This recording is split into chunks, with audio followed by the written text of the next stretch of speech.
ഇസാഖ്, സത്യത്തിൽ കേരളത്തിൽ എന്താണ് പി.സി. ജോർജ് ലക്ഷ്യം വെക്കുന്നത്? പി.സി. ജോർജിന് കേരളത്തിൽ വളരെ വലിയ ലക്ഷ്യങ്ങളുണ്ട്. യഥാർത്ഥത്തിൽ പി.സി. ജോർജ് അല്ല ലക്ഷ്യം വെക്കുന്നത്. ലക്ഷ്യം വെക്കുന്നത് RSSും BJPയും സംഘപരിവാറുമാണ്. അവർക്ക് പി.സി. ജോർജിനെ വെച്ച് കൃത്യമായ ലക്ഷ്യങ്ങളും അജണ്ടകളുമുണ്ട്. അതാണ് യഥാർത്ഥത്തിൽ നടപ്പിലാക്കാൻ കൊണ്ടിരിക്കുന്നത്.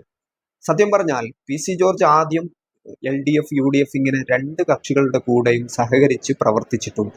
അതിനുശേഷമാണ് SDPI പിന്തുണയോടുകൂടി ആദ്യമായിട്ട് ഒരു സ്വതന്ത്ര MLA ആയിട്ട് കേരളത്തിൽ ഒരാൾ തെരഞ്ഞെടുക്കപ്പെടുന്നത്. അത് പി.സി. ജോർജാണ്. വളരെ വലിയ വിജയമാണ് അന്ന് പൂഞ്ഞാർ മണ്ഡലത്തിൽ പി.സി. ജോർജ് നേടിയത്. അത് മാത്രമല്ല, അതിനുശേഷം SDPIയുമായി തെറ്റിപ്പിരിയുകയും അതിനുശേഷമാണ് പി.സി. ജോർജിന്റെ വിശ്വരൂപം യഥാർത്ഥത്തിൽ കേരളം കാണുന്നത്. വളരെ വലിയ രീതിയിലുള്ള വിദ്വേഷ പ്രചരണങ്ങൾ, മുസ്ലിം വിരുദ്ധ പ്രസ്താവനകൾ, നിരന്തരമായ വർഗീയ പ്രചരണങ്ങൾ, ഇതിൽ പലതിലും പോലീസ് വലിയ പ്രതിഷേധങ്ങൾ ഉണ്ടായപ്പോഴാണ് കേസെടുക്കാൻ തയ്യാറായത്. ഇങ്ങനെ ഒരു ചരിത്രം പി.സി.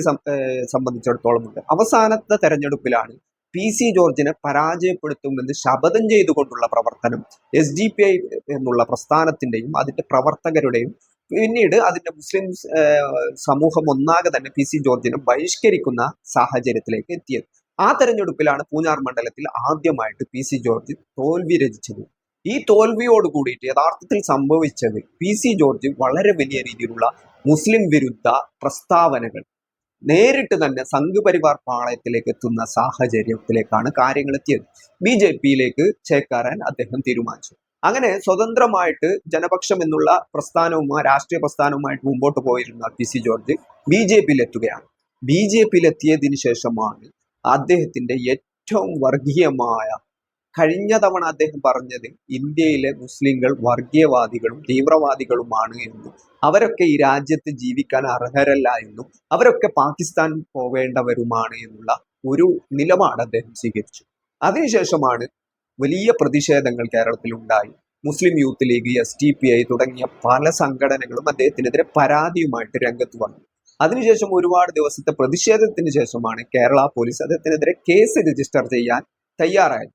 സുപ്രീം കോടതിയുടെ ഒരു അടുത്ത കാലത്ത് ഉത്തരവിൽ പറയുന്നത് ഇങ്ങനെയുള്ള വർഗീയമായ, വിഷലിപ്തമായ വിദ്വേഷ പ്രചരണങ്ങൾക്കെതിരെ കൃത്യമായിട്ടുള്ള പരാതികൾ ഇല്ലെങ്കിൽ പോലും കേസെടുത്ത് നടപടിയുമായിട്ട് മുമ്പോട്ട് പോകണമെന്നുള്ള സുപ്രീം കോടതി ഉത്തരവുണ്ടായിരുന്നു.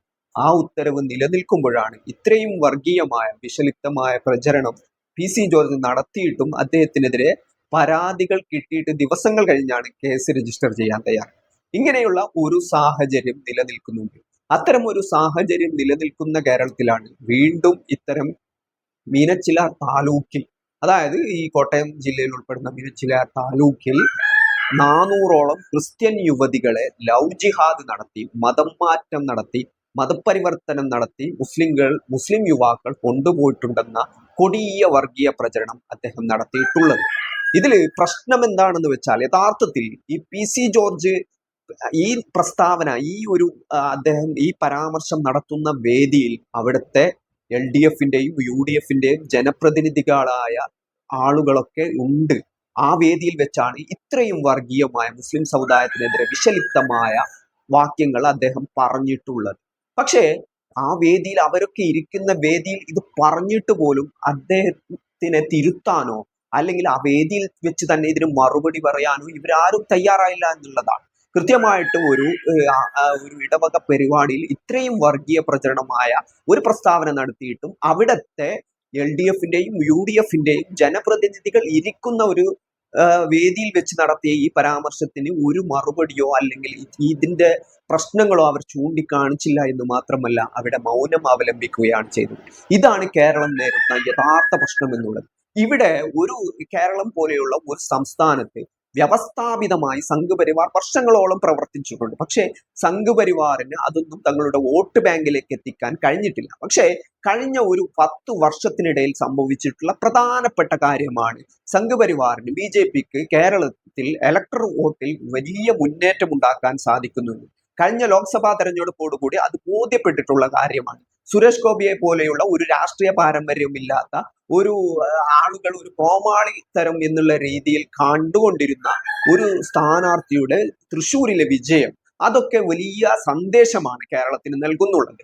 കൃത്യമായിട്ട് പറഞ്ഞാൽ ഇവിടെ മതേതരത്വത്തിൽ വിള്ളൽ വീഴ്ത്തിയിരിക്കുന്നു എന്നുള്ളതാണ്. അതായത് BJPയും RSSും സംഘപരിവാറും അവരുടെ അജണ്ട നടപ്പിലാക്കുന്നതിൽ വിജയിച്ചു കൊണ്ടിരിക്കുന്നു എന്നതിന്റെ സൂചനയാണ് കഴിഞ്ഞ ലോക്സഭാ തെരഞ്ഞെടുപ്പ് നൽകിയിട്ടുള്ളത്.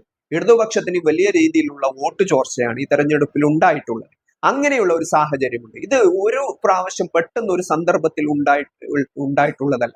വർഷങ്ങളോളം ഈ ഒരു മേഖലയിൽ കൃത്യമായിട്ട് പണിയെടുത്തുകൊണ്ട് വ്യവസ്ഥാപിതമായിട്ട് ഈ വർഗീയ വിഷലിപ്തമായ പ്രചരണങ്ങൾ വ്യവസ്ഥാപിതമായ മാർഗത്തിലൂടെ, അതായത് ഈ കൃത്യമായിട്ട് ഇവിടുത്തെ മാധ്യമങ്ങളെ ഉപയോഗിച്ചുകൊണ്ട്, ചാനലുകളെ ഉപയോഗിച്ചുകൊണ്ടുള്ള ഈ പ്രചരണങ്ങൾ കൊണ്ട് നടത്തിയിട്ടുള്ളതാണ്. ലവ് ജിഹാദ് ഇല്ല എന്ന്, ലവ് ജിഹാദ് എന്നുള്ള ഒരു സംഭവമേ ഇല്ല എന്ന് ഇവിടുത്തെ പോലീസ്, കേരള പോലീസ് പറഞ്ഞു, NIA പറഞ്ഞു, സുപ്രീം കോടതി പറഞ്ഞു, ഹൈക്കോടതി പറഞ്ഞു, ഇന്ത്യയുടെ പാർലമെന്റിൽ തന്നെ ഇന്ത്യ ഭരിക്കുന്ന BJPയുടെ സർക്കാർ തന്നെ പറഞ്ഞിട്ടുള്ളതാണ്. എന്നിട്ട് പോലും വീണ്ടും ഇതേ പ്രചരണങ്ങൾ ആവർത്തിക്കുകയാണ്.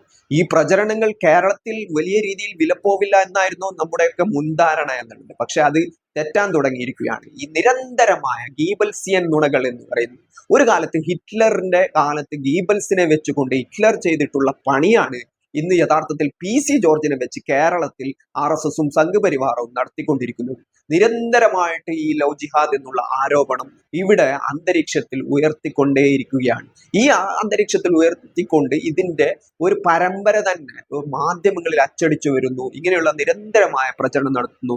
ഇവിടെയുള്ള എല്ലാവരും ഇതില്ല എന്ന് പറഞ്ഞിട്ടും ഈ പ്രചരണങ്ങൾ അവസാനിക്കുന്നില്ല. പക്ഷേ ഇത് ക്രമേണ ഈ ആളുകൾക്കിടയിൽ ഈ വർഗീയമായ വിഷലിപ്തമായ ഈ പ്രചരണങ്ങൾ ഏശാൻ തുടങ്ങിയെന്ന് RSSനും BJPക്കും കൃത്യമായിട്ട് മനസ്സിലായി.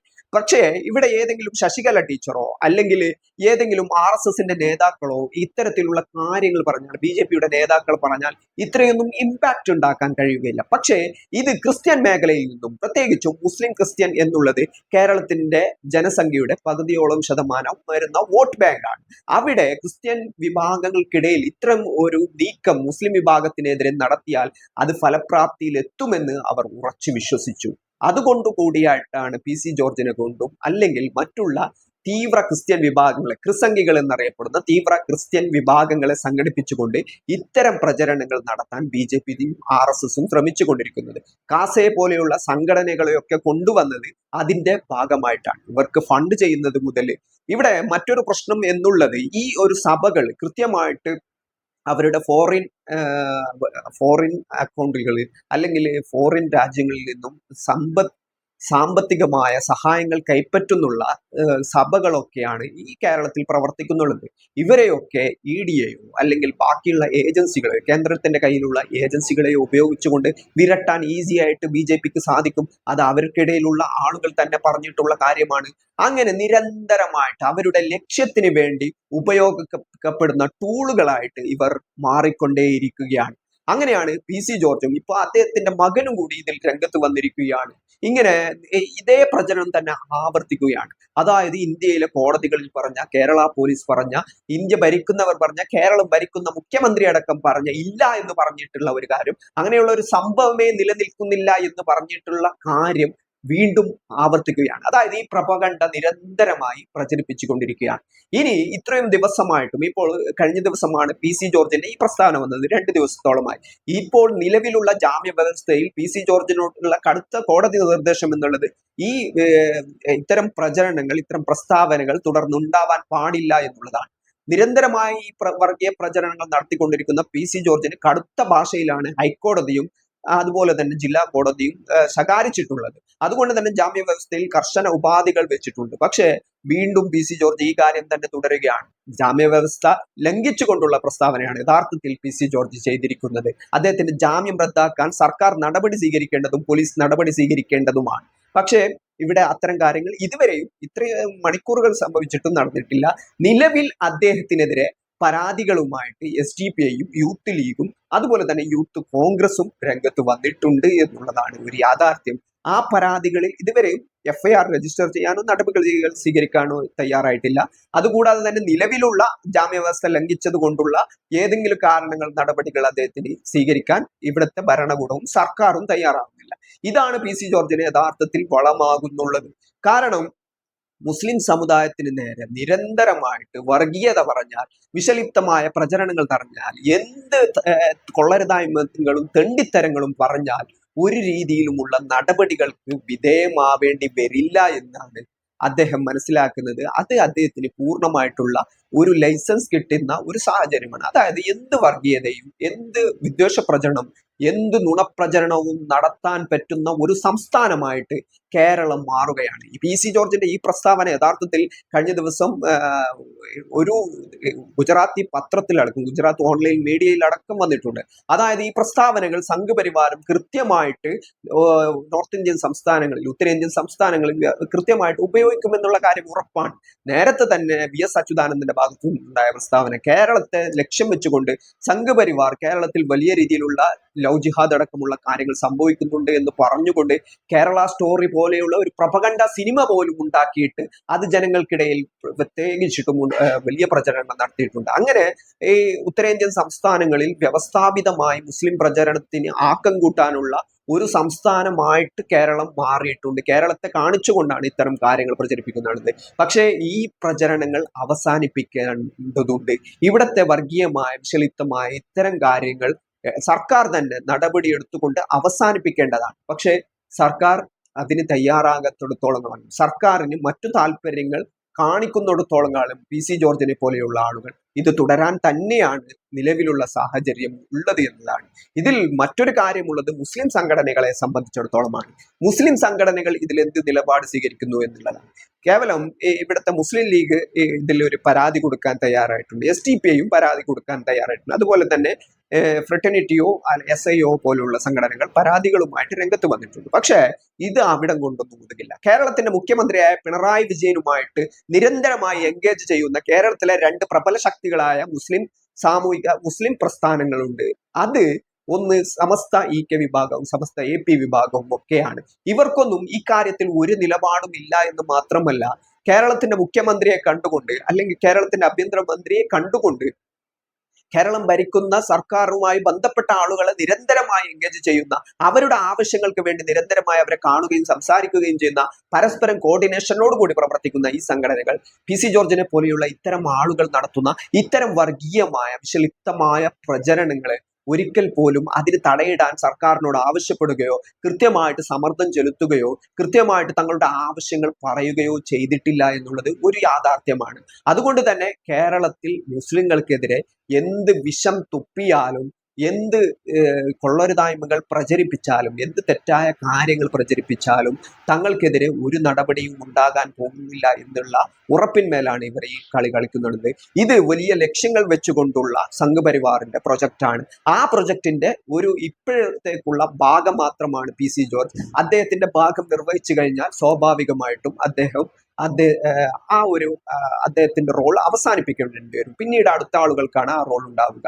ഈ അടുത്ത് തന്നെ കേരളത്തിലെ പത്മത വേണുഗോപാൽ BJPയിൽ പോയപ്പോൾ അവരെ വെച്ചുകൊണ്ട് ചില വർഗീയമായ പ്രചരണങ്ങൾ BJP നടത്താൻ ശ്രമിച്ചിരുന്നു.